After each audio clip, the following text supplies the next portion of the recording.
Okay, I'm not picky, so I'm just going to move to Steve. Steve, do you have the good fortune to work with Tom?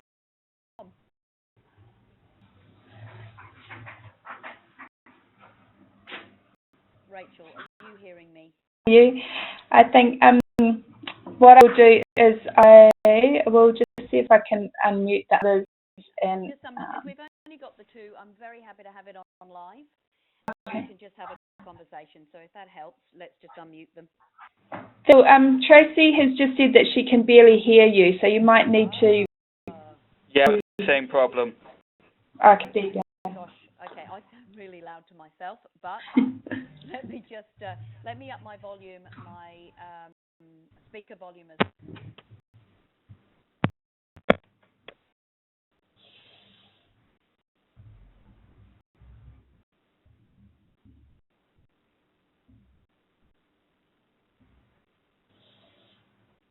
So I'm on full volume now. How does that sound for you? That's better, yeah, that's better. Terrific, okay. And I'd love to hear from Tracy.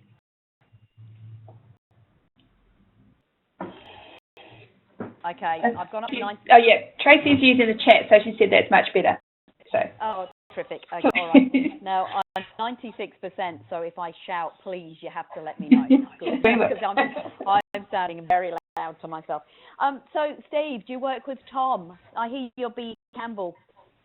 Yes, I am. So, yeah, Tom looks after Weatherall Park. I look after QA as the business. Fantastic. That's brilliant. Brilliant. And Tracy, if you can unmute, I would love to hear where you're, or pop it in the chat if you don't have the ability to speak.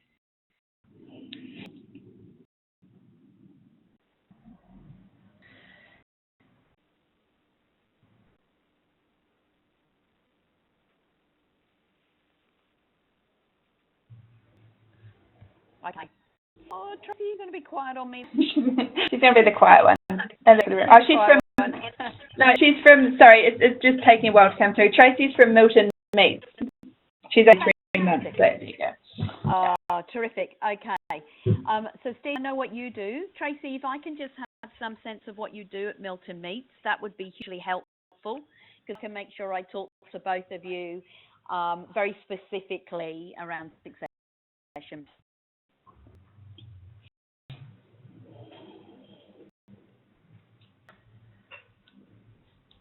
She's training to be a QA manager. So everything's very new to her, apparently. So it's kind of weird. I feel like I'm translating.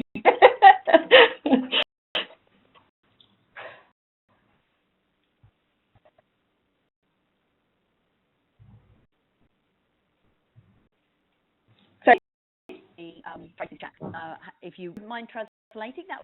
Sorry. Tracy's training to be a QA manager, but she's still learning at the moment.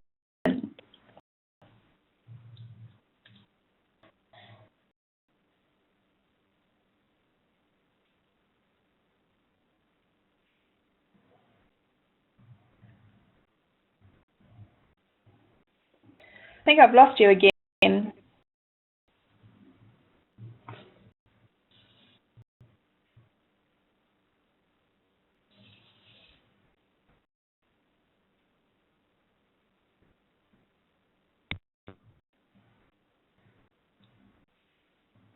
Can you, Wendy? Oh, yeah, you go.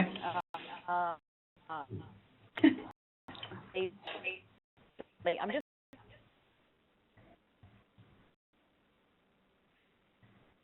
Again.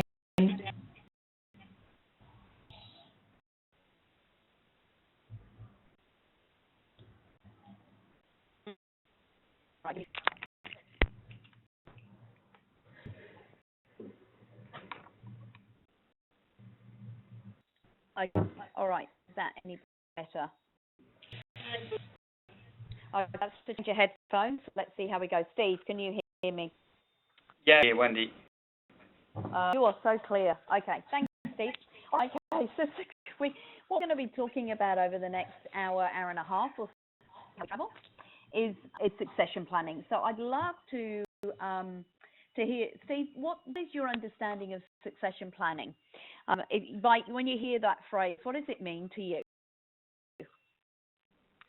For me, it's more about making sure we're developing the right people in the right way and they've got the capabilities. We're not putting people into roles who are not capable, detriment to the business in a later time. Fantastic. A terrific start. Good. And Tracy, for you, I know this is new for you, which is absolutely terrific, but I know you've had a life before you were trained to be a QA manager, so I'd love to know your thoughts. What is succession planning to you?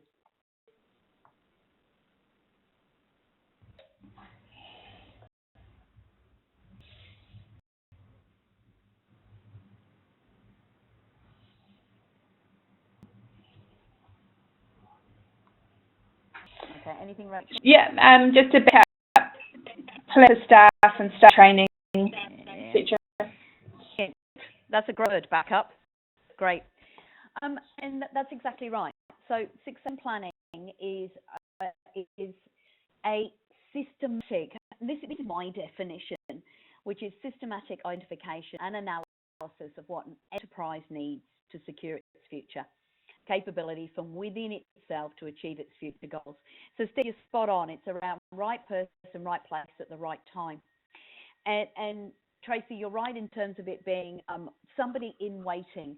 So you make a plan for future. So we often use it as a forecast.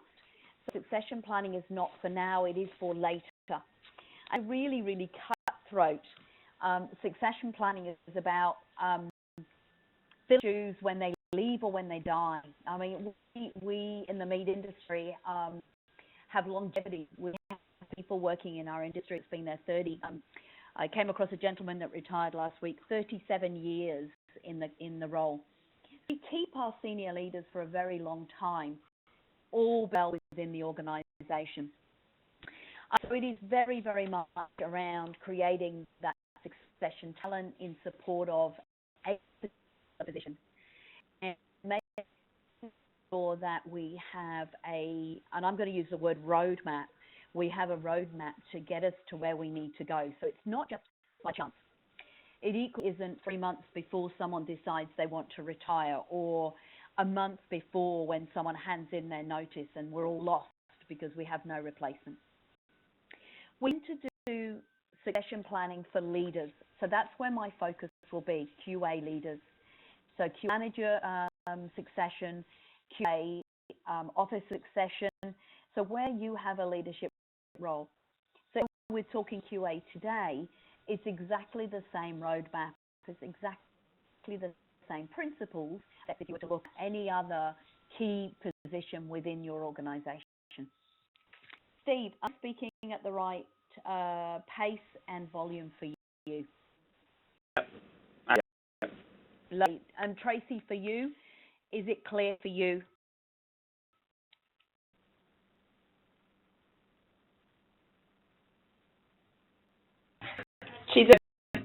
Thank you. Terrific. Thank you, Rachel. As I say, we often call it replacement planning, which is really cutthroat, but that's in essence what it is. Succession planning is saying, how do I replace key positions that if I lose that position, I would be compromised or vulnerable as an organisation. And we understand, given the roles, Tracy and Steve, that you do, we understand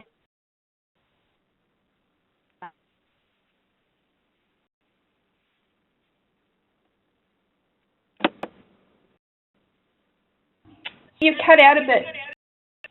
Yeah. Yeah.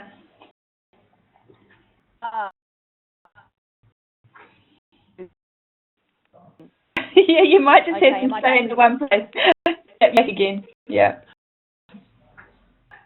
Just keep telling me and I'll just keep repeating. The satellites are pretty. No, that's all good. So we talked about it being replacement planning for critical roles, and it really is about saying, what do I actually need? Now, we can do this in an informal way when the organisation is small. But look at people, and I'd love to hear about Milton. So Tracy, while I'm talking, can you tell us the size of your organisation? Just in workforce numbers, that would be great. I'm really familiar with B. Campbell. So I know, Steve, you're dealing with a lot of people for it. Wendy?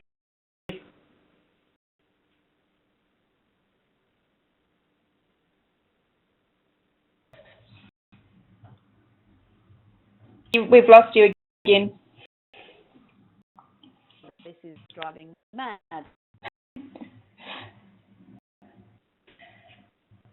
Right, okay. I'm going to take myself for a walk. I'm going to sit on the... How's that sound? Is that better? It's definitely clear now. Yeah. And Tracy said that there's about 33 people working at Milton Meets. Yeah. Oh. Now tell me, does Milton go by a different name? Are they North Queensland?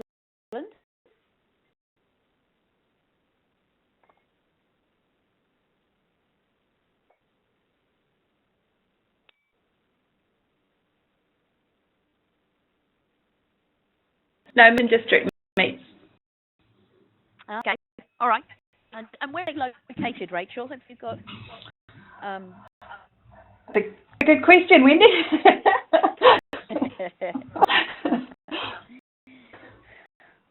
I'll get it for you. So here we go. Please forgive my pronunciation, but it's like Ulladulla, South Coast, New South Wales. You are very close. Ulladulla. Okay, see, I'll blame the New Zealand in me. No, Ulladulla, well, Tracy. Wonderful. Okay, so it's for 33 people. It's really about all of your key leaders. You'll only have a number of really key leaders, and with 33 people, you're very, very vulnerable if you lose one. Just for you can secure your operations really effectively by having officers and assistants underneath you, which does help massively.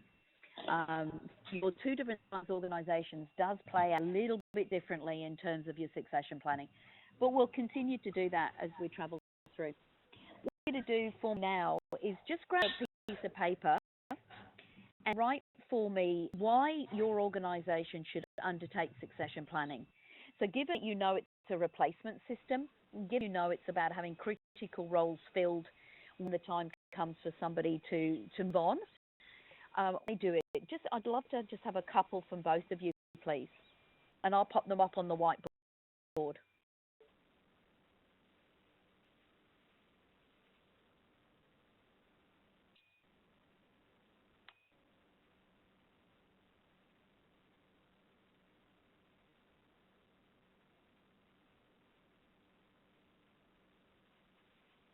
Hey, Wendy? I am all ears, Steve. For me, I mean, the reason why I'm sort of interested in this one is sort of in business intellectual property and retention, and making sure I'm giving scope to staff. We've spent sort of 18 months, 2 years that I've been here developing teams and getting the right people in the teams. What I'm now nervous of is making sure I retain them teams and give them a bit of stretch and drive. Yeah, lovely, lovely. So it's about we've worked hard. Let's not lose them. Yep. Yeah, I absolutely agree. Absolutely. Now, for me, I am outside and I'm typing very poorly. So I'm wondering, Rachel, would you mind typing into the whiteboard for me? I can try. So that was retention. Sorry, mine ended up yellow. I'll just change that.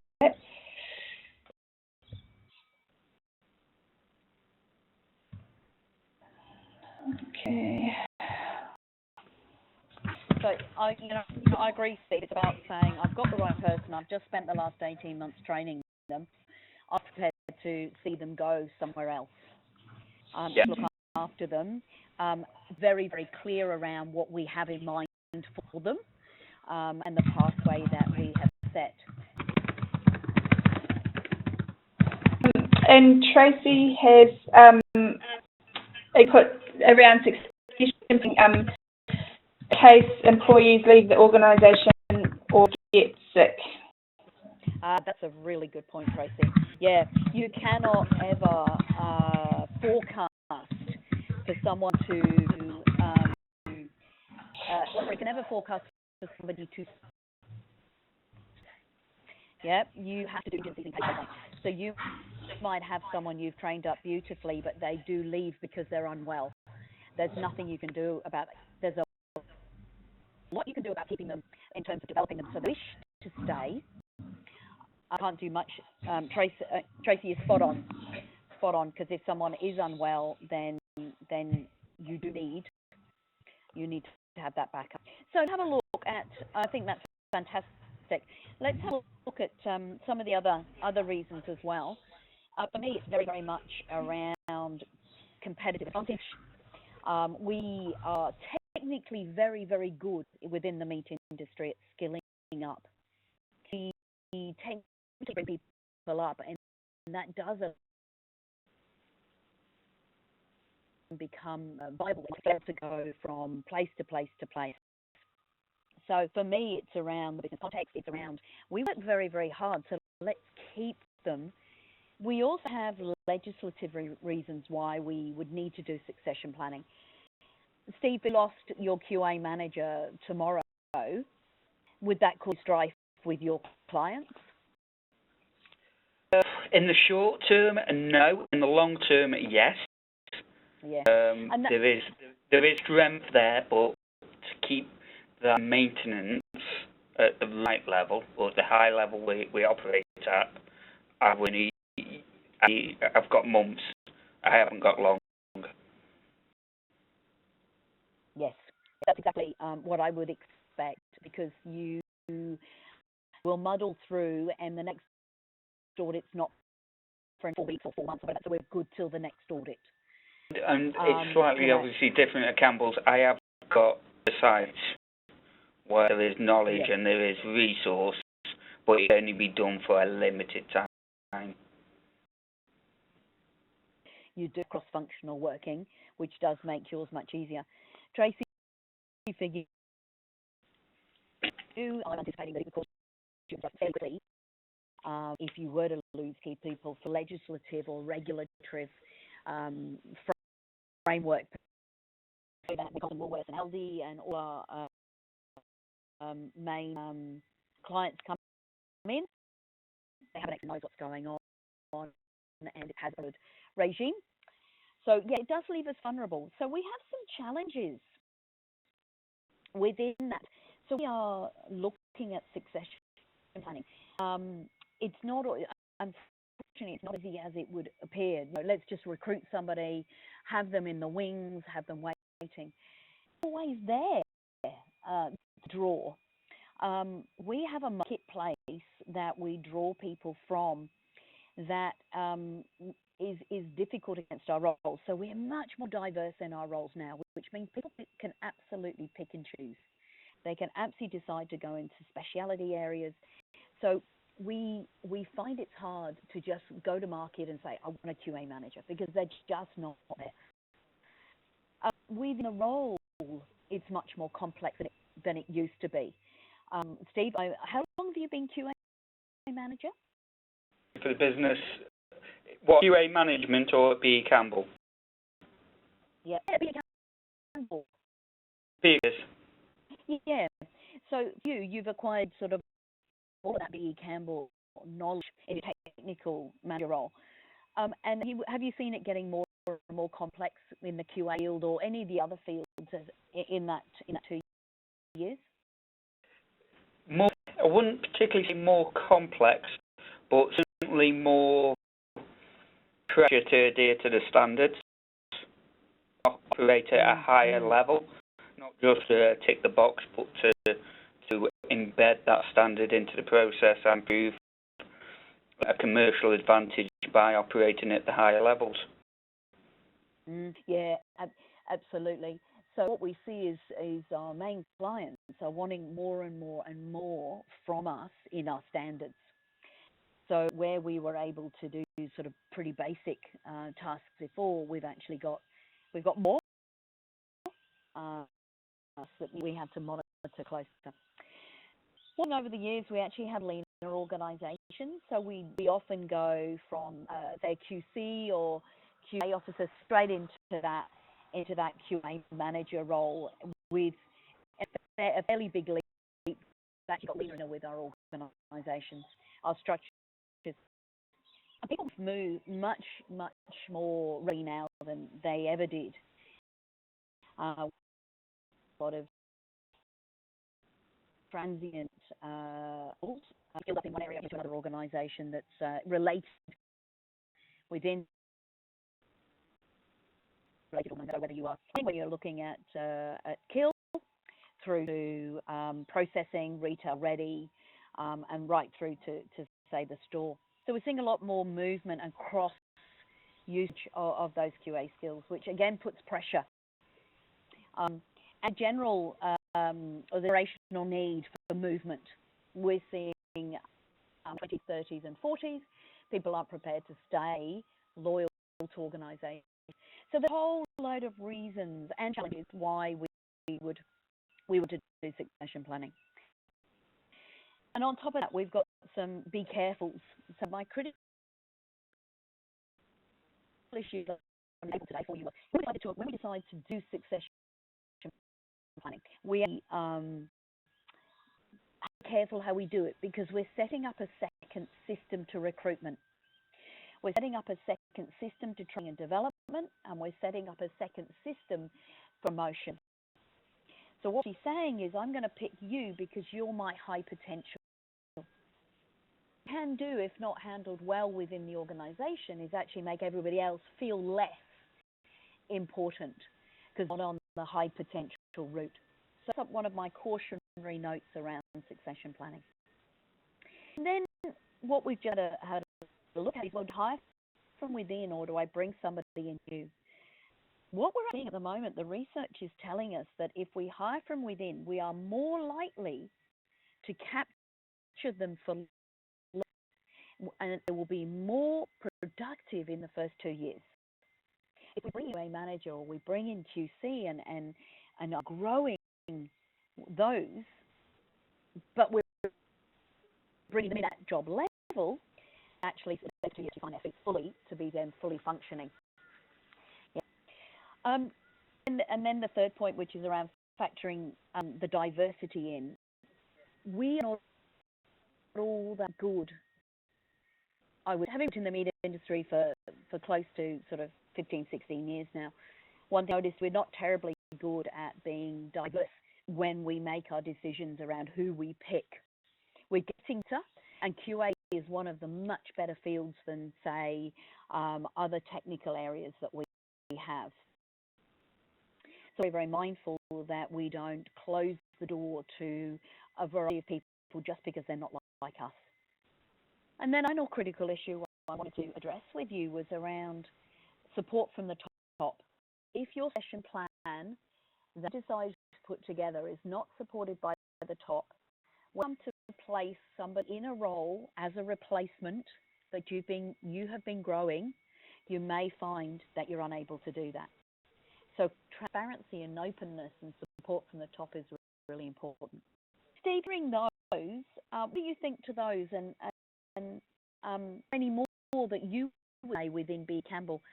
And the same, Tracy, if you can type away as well, that would be terrific.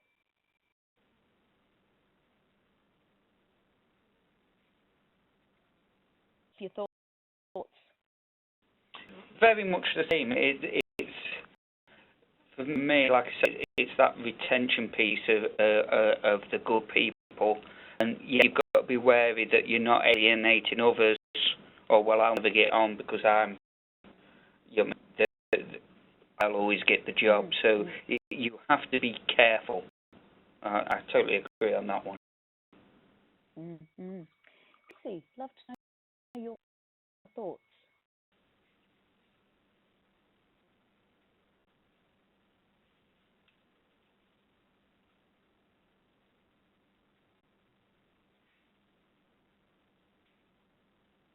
Tracy says that from this business perspective, he's been employed being totally new to the industry.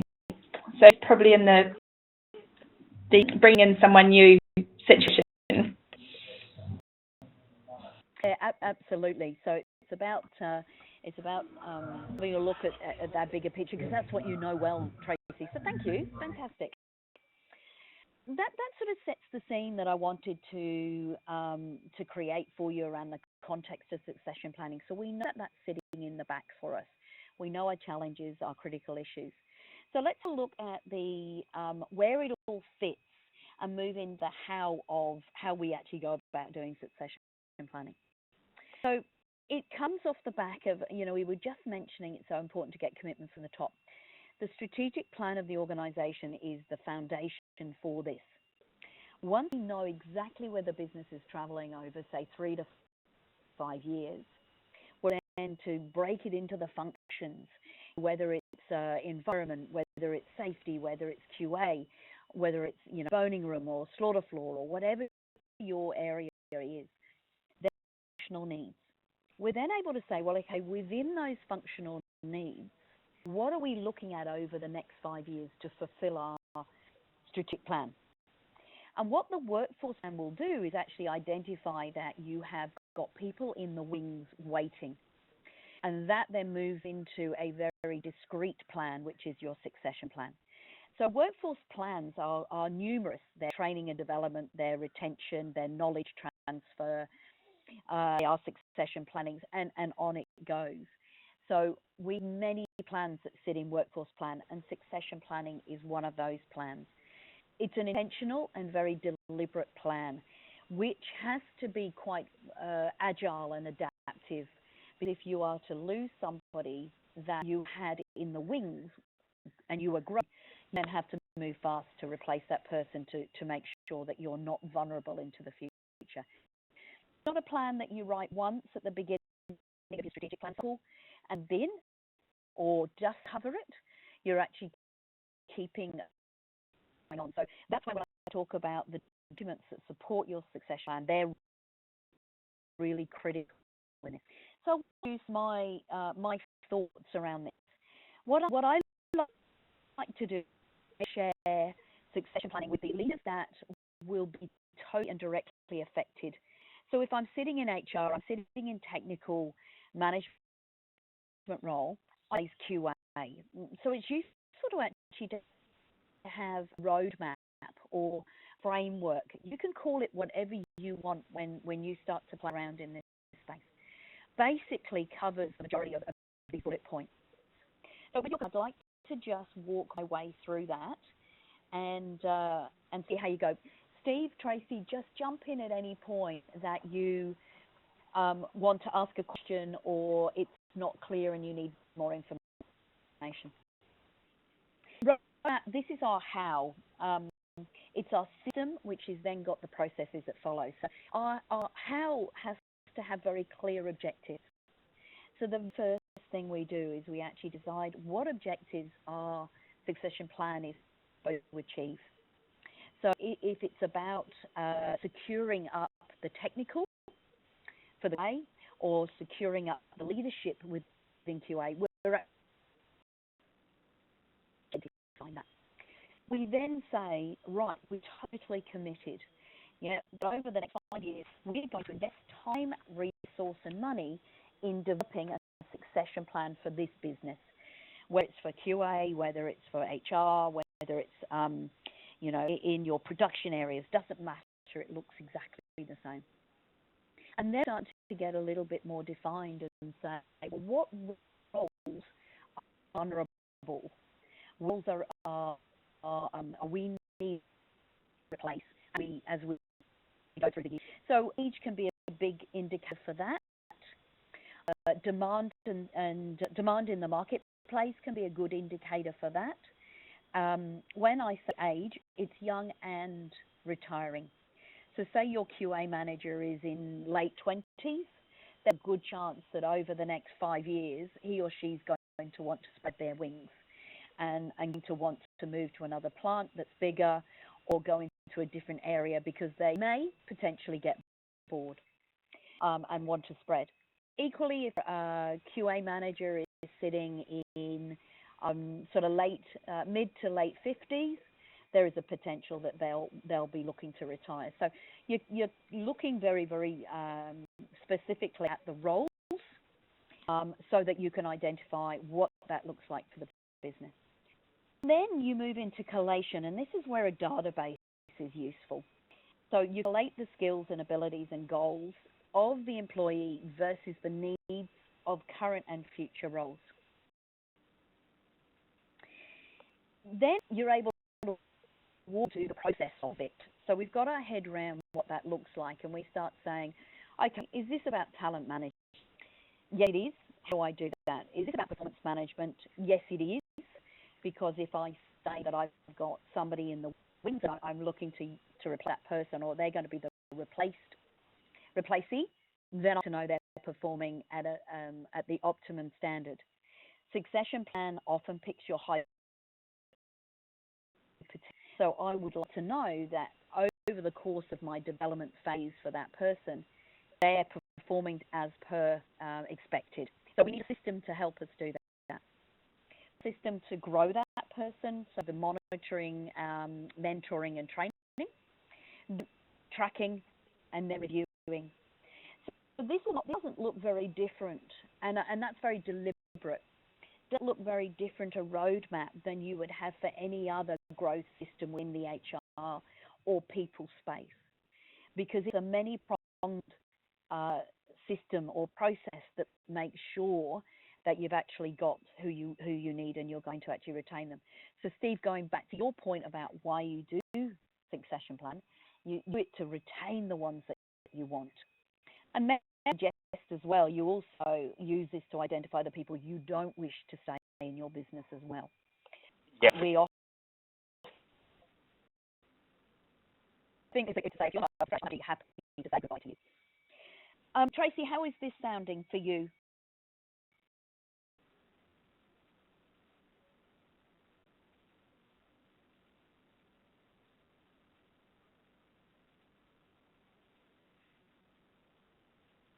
She said that it's all good and she can relate to it as well.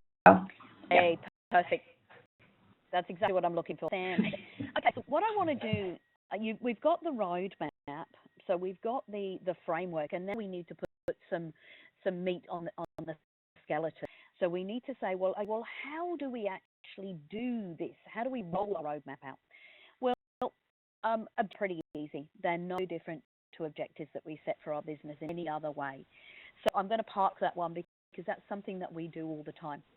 But that objectives do fundamentally inform what we're looking for in our roles. So my second point around the roadmap was actually to identify the roles. So we need to be very, very clear and explicit around our roles. Steve, this is language that you will start to hear or may hear at Campbell's for you. Because this is actually language that Tom's familiar with, Alex is familiar with, and Gus. So if you haven't heard this already, this is language that you may get familiar with. If you heard it already, fantastic. Jump on in when I get through to that. Then I'll introduce the 9-box or any other system that does a matrix for identifying talent and competency. Supporting performance reviews, and then we have supporting training and development plans. So point by point through each of those so that we get clarity around the pieces of work we actually have to do. So the first one is role clarity. When building structures, it's very, very important to really understand the pieces of work that sit at each level. So we have different types of work at different levels within the organisation. So when we're looking to replace or create succession, we actually have to know what pieces of work, how complex that work is at that level. So if we're looking at QC, if we were coming right down to QC levels, what we're looking at is to create a role summary or role description that has work that's pretty hands-on. Pretty much now, it's now to 3 months, there's not much more that you would ask that person to do. So their role profile and what you train to is to close that gap. That's what you would expect them to do if they were at performance level. Level 2, monitoring and diagnostic. That's where we see most of our QA assistants and QA officers play. What they're doing is they're working with the QA system. They're able to go in, they're doing all their checks, they're actually double checking QCs, they're doing all the cars, they're doing the audits. There's discrete pieces of work that might have a thinking time of, say, 3 months to 12 months.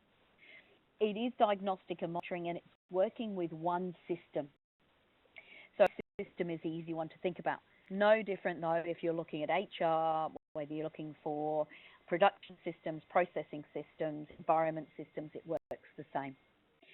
So it's two pieces of work, whether you're at level 1 and level 2, look very different. Then you climb up the succession ladder, and you fill a role that's higher in your success plan and your structure.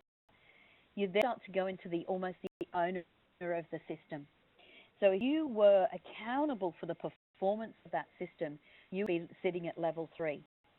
So the roles of complexity that you have will be much more than 2 and much more than 1. So when we actually begin to look at what is the gap that we need to close in our up and comings, this is what gives us the information.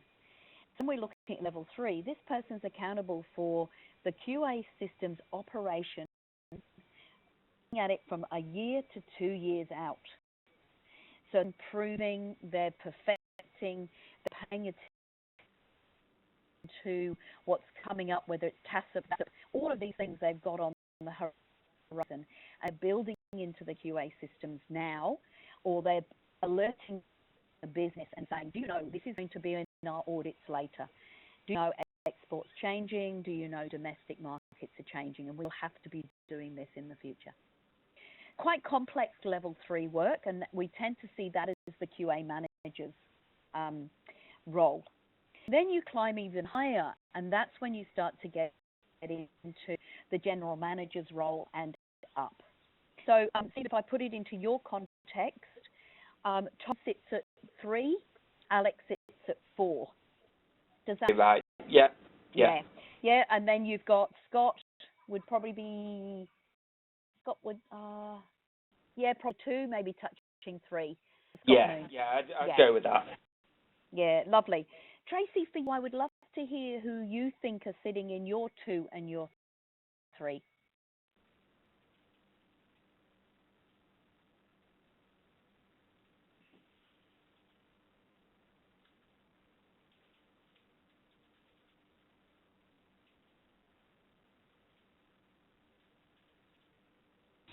Here, HR manager would be 2 and the CEO would be 3.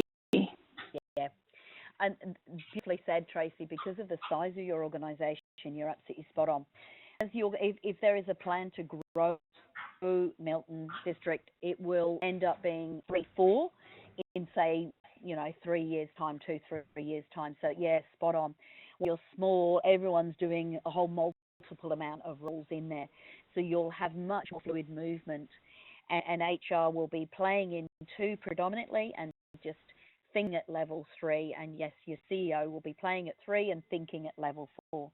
Yeah, lovely. Hopefully she'll be a 2 in a couple of years.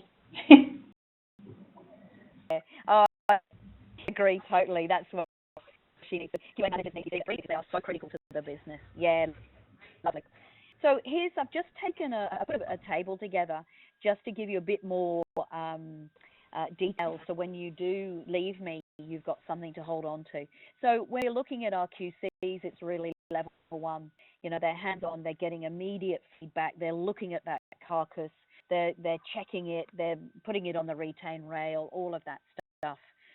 And the top end of 1 coming into 2, we are QA officer. They're starting to diagnose problems. Officers and managers then are starting to 2 into 3, where we're starting to develop systems, really translate strategy to operational. So that gives us the solid foundation for knowing what we have. We then have to say, well, okay, if we know what we want and we've got a document, we often call them role summaries. We know what the document looks like and we've got core work of the role really well detailed. I'll just give you a couple of examples. So if I was playing around with the QA manager, core work of the role would be to manage quality assurance, would be to lead the team performing against strategy. It will be to develop the right culture for QA and the team for the business, so they work collaboratively across the business. So it's really quite high level. When we come back down to, say, compliance officer, QA officer, we're looking at monitoring and other legal requirements. We're looking at contributing to creating the right culture. So it's a level down in its language. And this, then I go through this in depth, it's absolutely critical, because if you get this right, you will have the right authorities and the right accountabilities for that person moving forward. What we want to do in succession planning is set somebody up to fail.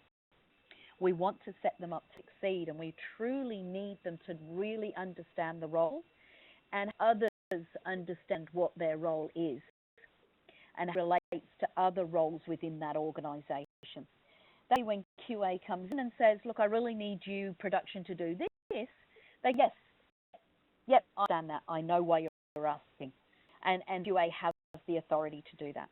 So all summaries are so important to the business. Able to say, well, okay, who do we currently have in the organization that might actually fit that? So, Steve, have you come across this 9-box look and feel before? Yes, we just gone through that matrix. Yeah, I saw Tom's last week. Yes. Yeah, we went through it. That was one of the things I did with him. Yeah, tremendous. Yeah, it was brilliant.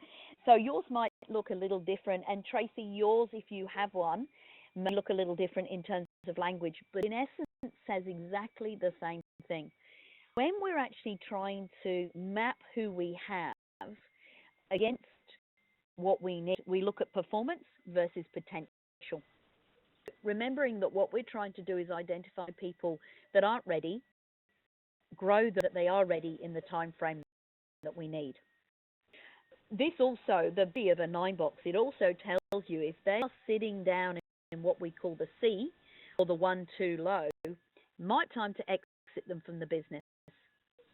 Believe that they are absolutely high potential and showing really tremendous performance now in their current role. They're sitting in that 5 and A, in that top, what we call the 9-box. To do all we can to keep those. But we ignore the others. Those top 4, so hot shots, high potentials, middle of the roaders, and rock star contributors are all worth investing in. Top performer down on your bottom right hand side, already got their potential. They're already there. They're best ticking very nicely, but you wouldn't look to grow them any further. You just keep them solid in their role. Your emerging potential, if they are showing underperformance, you have to start making some serious decisions about what it is that's holding them back. If you clear that, you're then moving to good and then potentially high. Tracy, have you come across something like that before? And Steve, while Tracy's typing, are they familiar language to you? Yeah.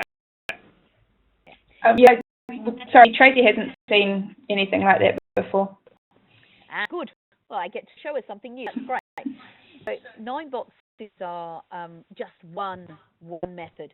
But I have to say, when you're trying to explain to leaders in your organisation about growing people, it is really useful to have something like 9 box because it's so visual. And you're able to have a conversation that says, okay, so, you know, QA manager, you're telling me your QA assistant or your officer is useless.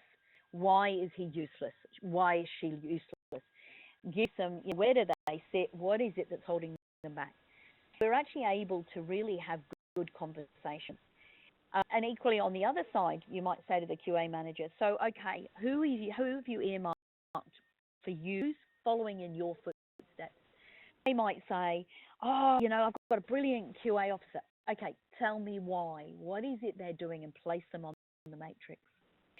If you do this for your entire leadership, you can get a really nice sense of what's happening for your organization and where your vulnerable spots are. Steve, have you ever tried mapping this to your benchmarking of your organization? That's where we're going. Yeah, beautiful. Alex has done this with me. So see if you can grab him. He's done benchmarking with us, and he's got it looks pretty much like this. And what you do is benchmark your processes against your people. So it's a phase on. Wendy, we're all sort of pretty much at Campbell's on sort of the same page. The reason I'm on this call just to make sure we're capturing everything. Yeah, terrific. Oh, look, I'm thrilled. It's really lovely to work with an organisation that just gets and understands what they need to do. And Tracy, I love that you're right at the beginning of your journey, because you will have information now that will help you move forward and start this conversation as other organisations are having them, which is terrific.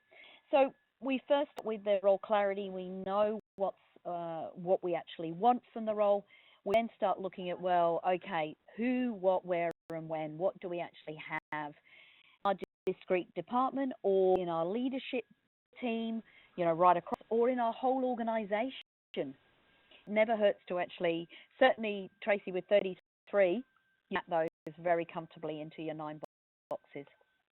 I think I'd like to just introduce as well, Steve, you mentioned right at the beginning capability, and it's a much used word, and it's really useful word for us to use. And a common understanding of capability helps in this. So when we're talking capability, we often restrict thinking to technical.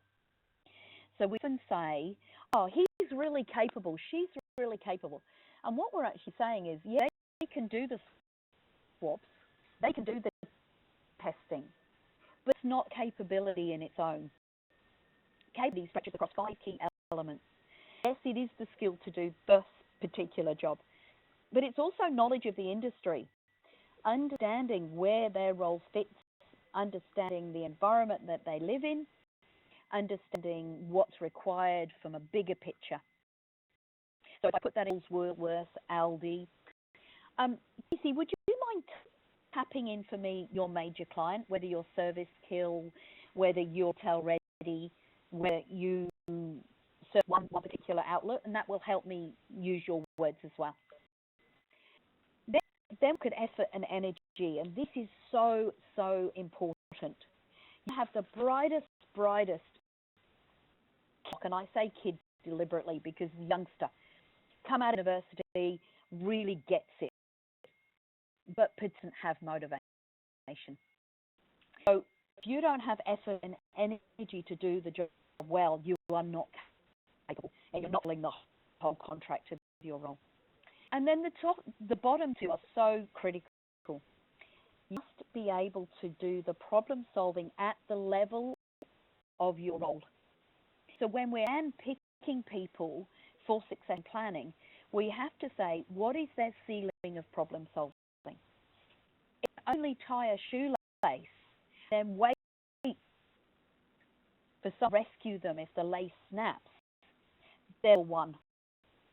You can't put them into your succession planning for level 3. If they've got really good problem solving and they're able to visualize how to get through contingencies and things that go wrong, then that's really useful.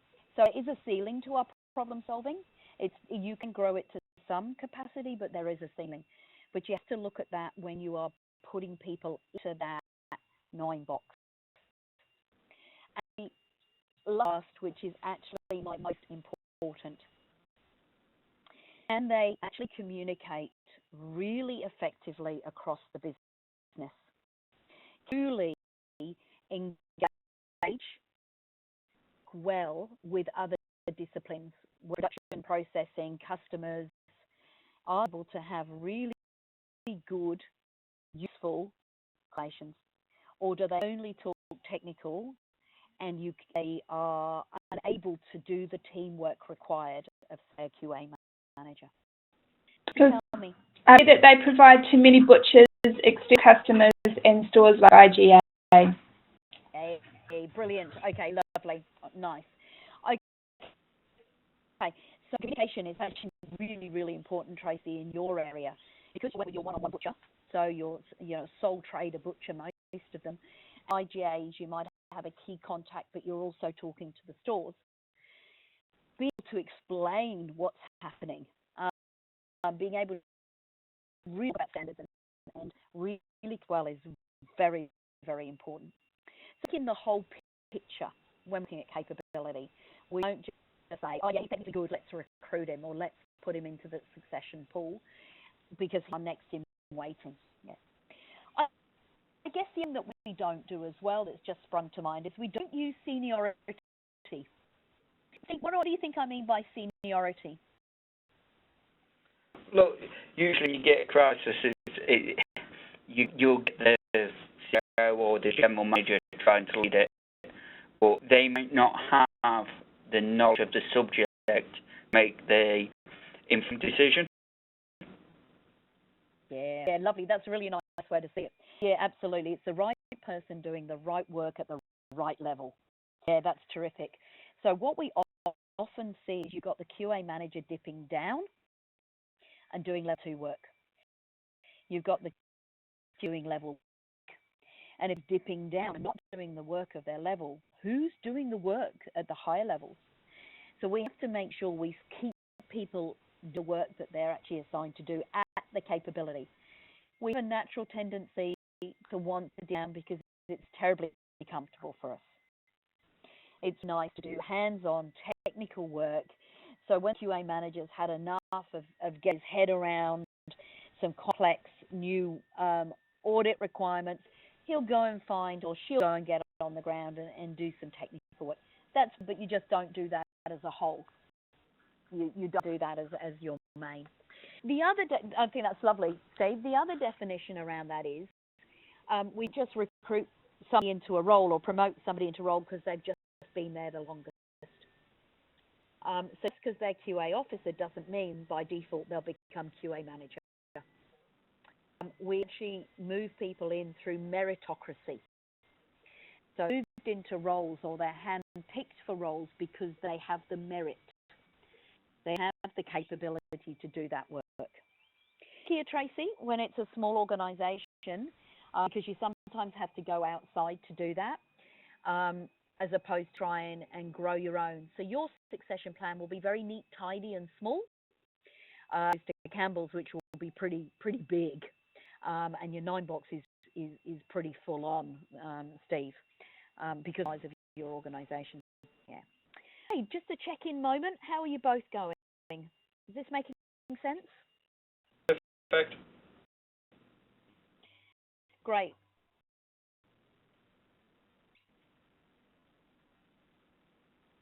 Yep, Tracy says yes, thank you, and I'm even doing as well. Wendy, I'm learning something too. So good. Sorry, I shouldn't ignore you, Rachel. That's fine, not at all. Well, if it's making sense to you, that's terrific. Yeah, good. Nice. Hey, so let's look at the next level. So we've done clarity. We've had a look at how to base your talent, how to have a look at capability. So we've got some criteria now behind what we're doing. And we then move into the phase where we've actually got somebody that we've identified to move into that role. So you might have what we call a lead or learning time of, say, 18 months to 2 years. So the QA manager might have, they're looking to retire, they're looking to move on, whatever, or they're looking to grow someone underneath in case they choose to move on. We then have to start looking at either training development plans or performance reviews. Now, these two work near to each other. They'll happen, I think the word is concurrently. Is that right? Consecutive. I always get those two wrong. They're running alongside each other. So performance reviews, this is your system clicked in. So design a new system where you pop the system in that you've got in your organisation. Is actually very, very important. So you're a high potential. You're part of the going in the top right corner.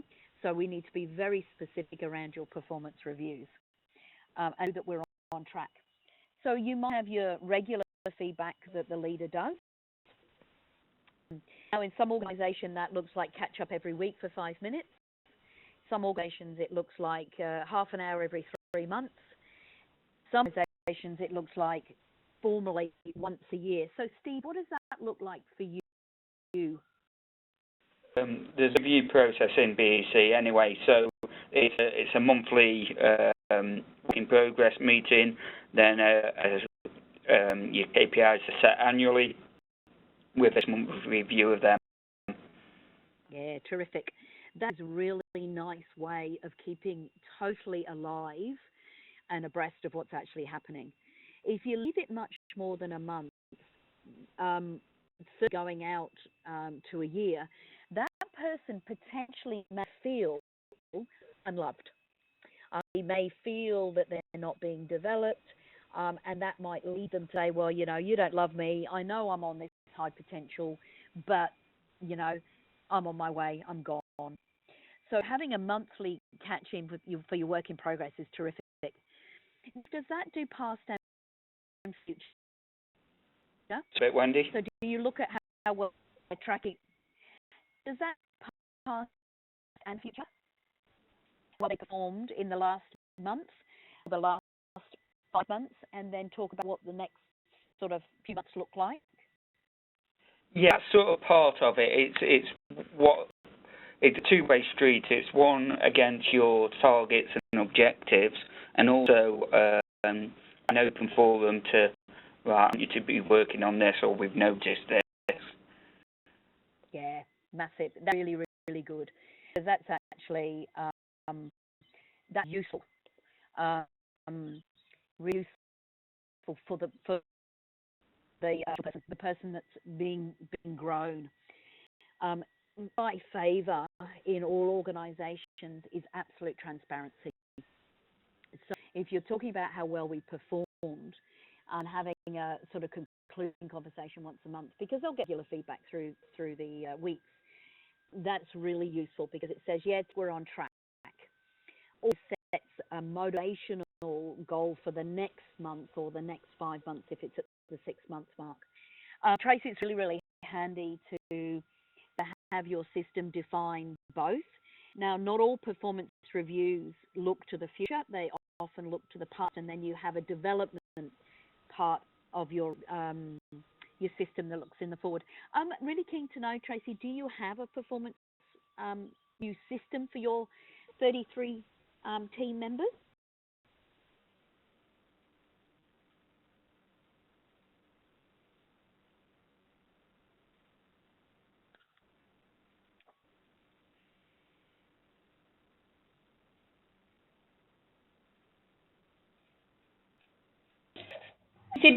She winks so, but at this stage she hasn't been involved with a performance system. Yeah, that's okay. That's all good.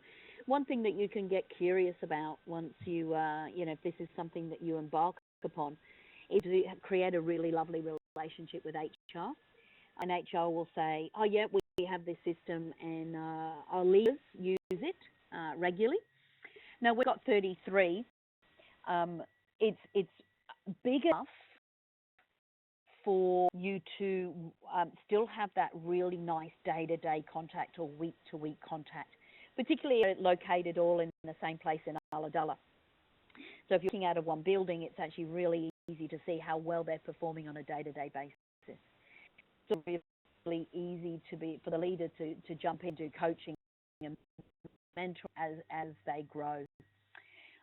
So we've actually, I'm really enjoying the fact we've got a small business and a really large business because they do look different. One is informal and one is having to be more formalized in the performance reviews. So that's a critical part of your succession plan. And the final part of your succession plan processes and documents that tap into the training and development plans.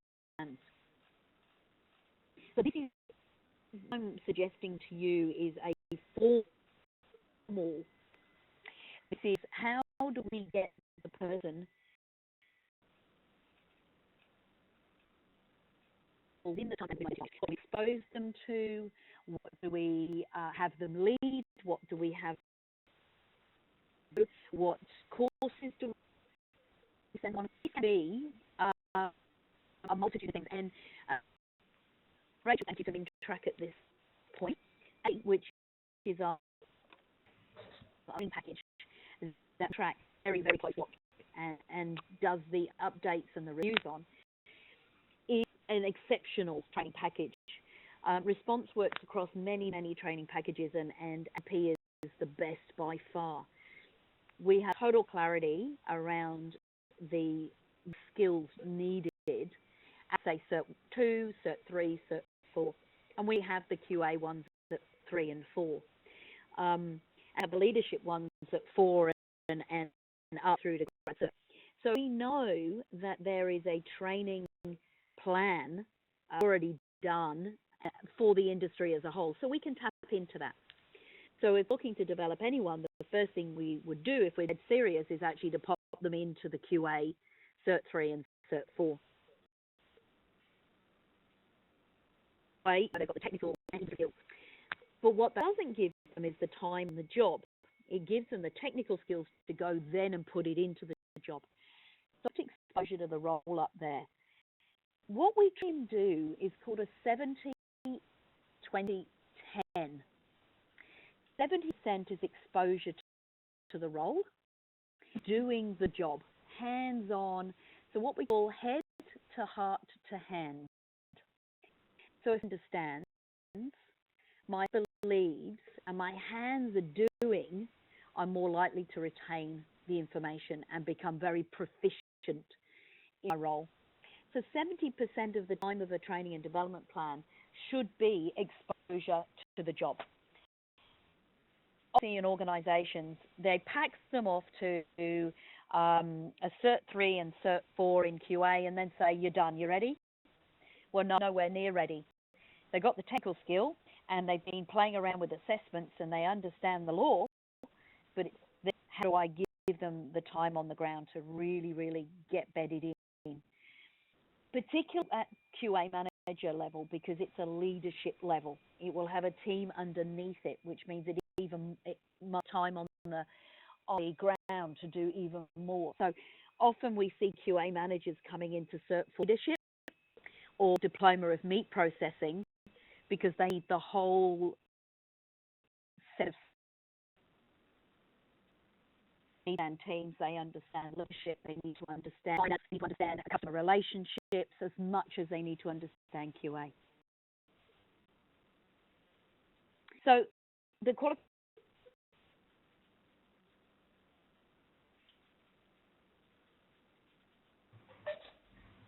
and how much we want.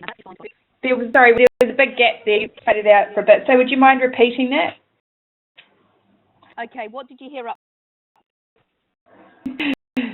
You've just seen just the part about going to the roles and what's needed for yeah, sorry. Lovely. Okay, am I back with you? Am I back? Steve, can you hear me? You are. Yeah. Terrific. Okay. So yes, when we're looking at QA managers, we need to create leaders as much as we need to create the technical skill. It's a broad look and feel when we're expanding any of the leadership roles. So quite often what we do is we'll pop a QA officer into QA manager role because he's technically good, but that's fine. Please grow his social side, grow social interaction, grow his leadership or her leadership skills to do that. Expose them to the role 70% of the time. 20% is that qualification pathway. At least as 10% around that coaching and mentoring. So you've got the coach and mentor identified, and they're staying in close contact. Now, there is a very distinct difference between coaching and mentoring. Someone who's quite defined or set for you, who's got a basically a map of your learning and will point by point across your 18 months. Or if they have all of, whether it is leadership skills, technical skills, or whatever your role is, we then into that mentor. Okay, I'm here if you need me. When you hit a hurdle, you pick up the phone. A mentor is hands off. So it's extremely useful to have at different phases in the growth of the person that you're trying to develop. And developing whole succession plans, developing entire coaching systems and entire mentoring systems. And you're not, Tracy, for you, it's beautifully simple. Identify one coach and they might cover 3 or 4 people. And you might set up a mentoring system and you might have one mentor for the whole organization. Steve, whole different look and feel, much more complex, has to be much more deliberate. The coach is chosen generally by the organization, usually by the person.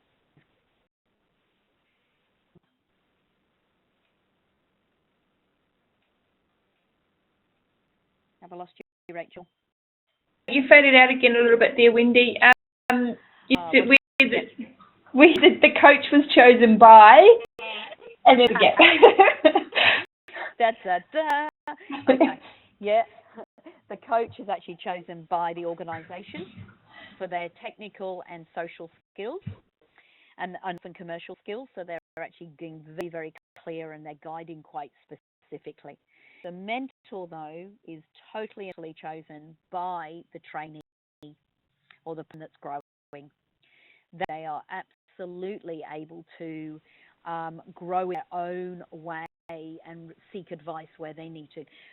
Because they're competent, they just need to get more and more confidence in the role. It's useful to have coaches and mentors. They make up 10%. Very, very useful to have qualification pathways fulfilled, be it leadership, be it technical, as we're talking QA today, or and exposure to the role. 70% is exposure to the role. That's where the hard transference of the learning occurs. And completes the roadmap. That's and I was going to get you to do an activity, and I will still do. I just want to do the big one, but I'm really, Steve. What I want you to do for me, please, is identify 2 key roles. So I'm talking 2 key pieces of work that you, the QA manager, must do.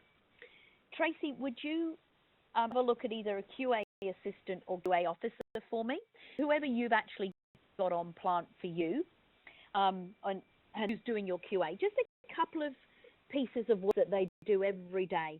And Rachel, would you mind whiteboarding it when they're both ready? No problem. I'll do now. Yep.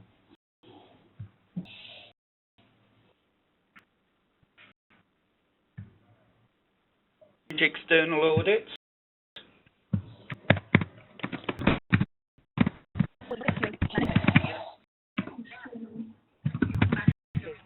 Site responsibility for food safety.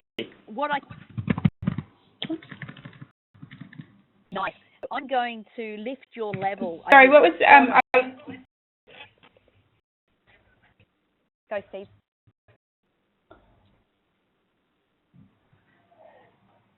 So say your 2 again for Rachel. So I've got external audits, and I missed the last one. Sorry. Yeah, one's site responsibility for food and product safety. Yeah, Thank you. Yeah.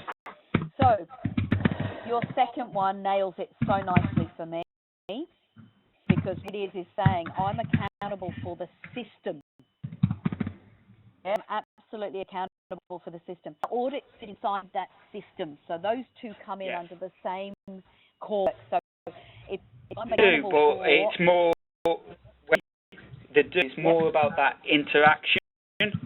Yeah, lovely. So it would be about managing the interface of external customers. You love it. Great. So if you were to hold your QA manager to those two plus of maybe a couple more, you've got a nice, well-rounded. The way we design our role summaries is they're your headliners, and then you've got bullet points that explain what that means underneath it. Nice. Yeah, lovely, Steve. Tracy, let's have a look and see what you've got for your QA, whether it be assistant or officer. Okay, so Tracy says that the QA officer looks at all compliance. He does quality checks and looks at and updates the policies and procedures. Yeah, correct. Lovely.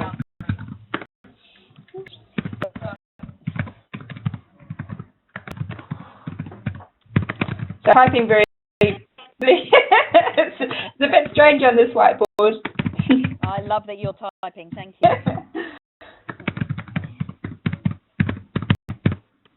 There you go. So, yeah, you spot. I'm hearing it's a level down from what Steve is saying.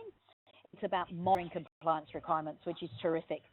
Now, you've chosen both of you technical.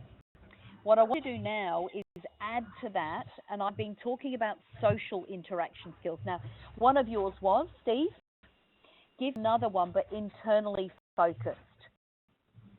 So a manager's got a team. What do you think you would hold him to account for around his team? See, for you, I'm going to assume that QA officer has maybe a couple of QCs.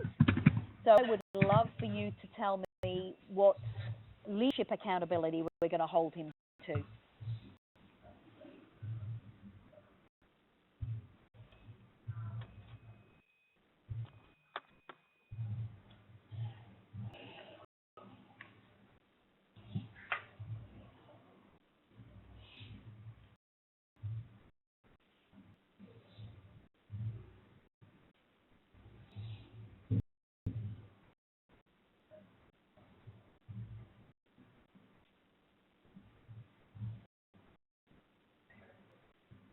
Steve, what have you got?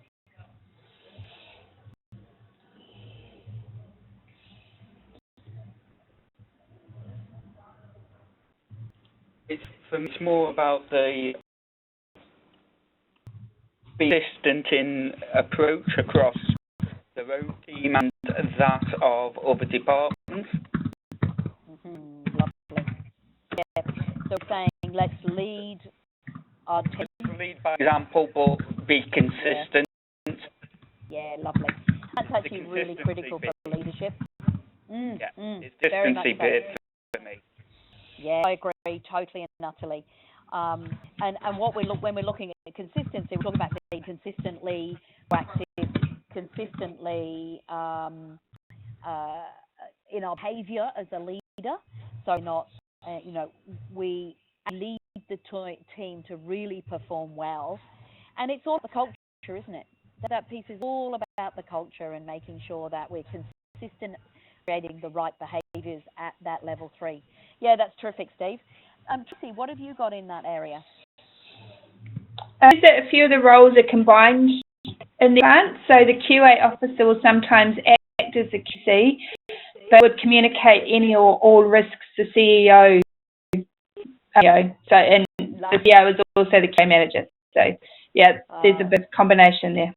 It has to be with the 3, absolutely. So I'm hearing that has in there work collaboratively across all levels.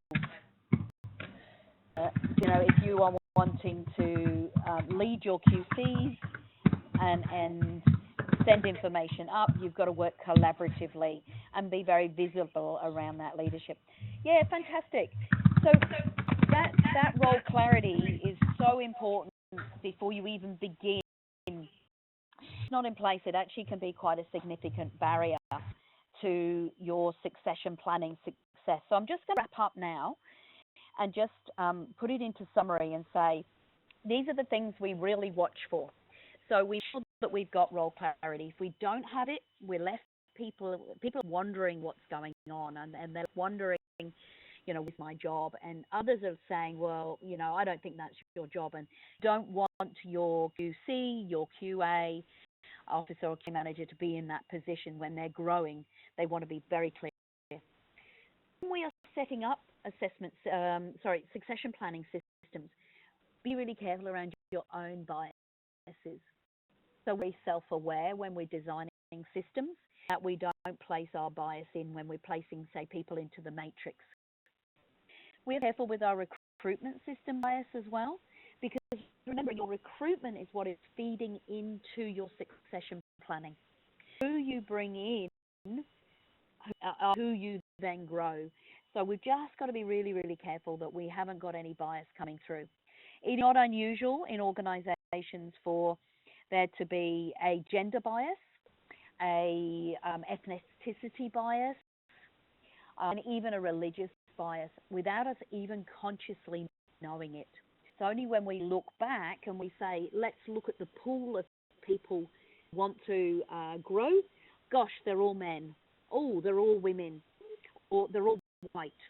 Call it the white male syndrome. So just have a thought for that one. And just if you're of it, you end up recruiting much, much more diverse. One of the biggest things that hold people back from wanting to step up and be part of succession planning is their own fear. Now, this is gender-based as well. So men, Steve, might lead to say, I can do it when they've only got a small amount of knowledge, knowing that they'll grow in the role. So tend to accept a position and say, how do I do it? Women are more likely to say, I'm only 80% there. No, I won't go for that role. So women believe they should be competent before they apply for a role. Men believe they should be grown in the role. So we're trying to break that down in our recruitment system, but that it's alive and well in our succession planning.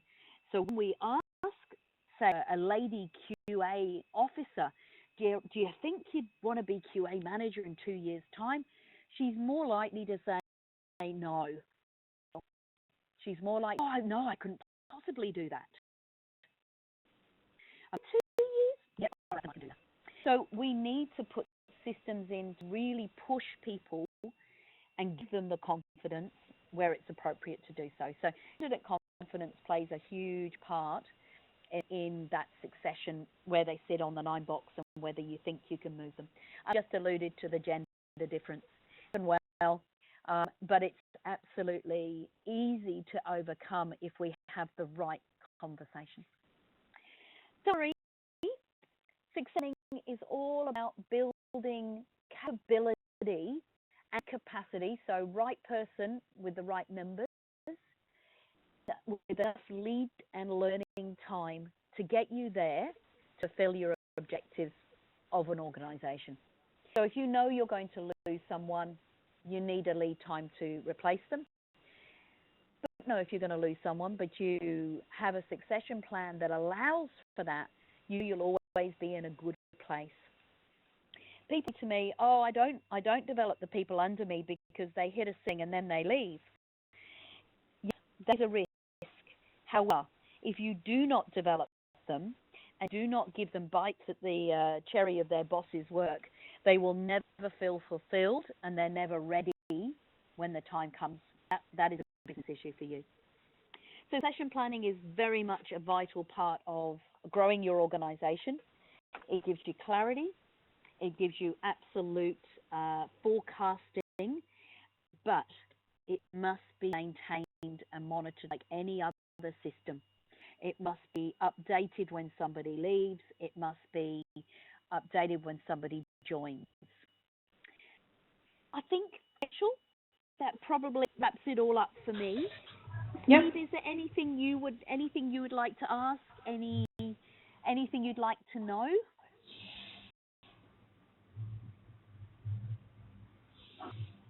Look, we're clearly sort of on the right track with where we're going. It's keeping that maintained and probably be the biggest obstacle or challenge for B. Campbell. Yes, and yes, you would be the same as most organisations. It's about focus. Very excited when we design something and then we let it go because the next shiny object comes. So it's very, very important to have the right people doing that work. Who does that work, they're all for it. So whether it's HR, whether it's QA department themselves, if it's very discreet, whether it's the senior leadership team equally, it doesn't matter as long as there is a group that are accountable for maintaining that system. Yeah, that's a really good point, Steve. Tracy, for you, any questions, anything else you'd like to know? No, Tracy doesn't have any questions, but she said it was very informative, so thank you. Oh, my absolute pleasure. Steve, informative for you, she says, asking a leading question, or is there more that you'd like to know? That I can send you some bits and pieces, or are you happy that you've got enough to get you going? That we've already sort of tackled. I mean, the reason for me sitting on the call was just to make sure we weren't in a trick what we were doing. So the work that Tom and Alex is already doing, just making sure we round that off and keep accountability for me. So no, got a lot out of it. Thank you. Terrific. Ray, I'll let you wrap up. Yep, great. Look, thank you guys for attending in the first place and also for participating. It's always really good when we can get people joining in these things and not just sort of listening. So if you do anything else, you can definitely contact myself or Wendy, and I can pass Wendy details on. Absolutely. But, and as I said, the recording for this will be available on the AMPC website in a couple of weeks. So if you on our website as well. So if anybody else in your business you think would benefit from it, just know they can find it on the website and they can listen to it again in there as well. So thank you, everybody. Thanks, Wendy. That I actually found it very interesting myself.